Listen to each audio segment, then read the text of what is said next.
বল আমার, মাঠ আমার, প্লেয়ার আমার, খেলার পরিকল্পনাও আমার। তা আমি আমার পরিকল্পনা অনুযায়ী খেলবো, খেলা হবে, আর আপনারা শুধু দেখবেন।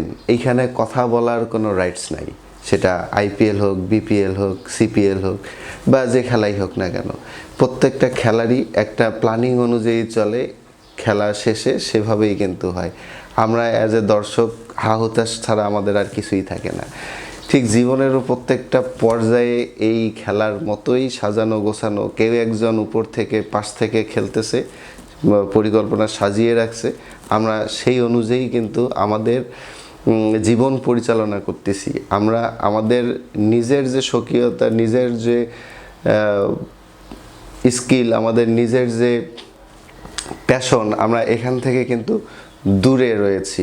তো এজন্যই কিন্তু আমরা খুব অল্প সময়ের মধ্যে বিচলিত হই, আবার অল্প সময়ের মধ্যেই লাফালাফি করি হুজুগে। তো এই হুজুগে জিনিসটাই হচ্ছে আমাদেরকে বাদ দিতে হবে, তাহলে আমরা খুব সুন্দর সাবলীলভাবে লাইফ লিড করতে পারবো। ধন্যবাদ।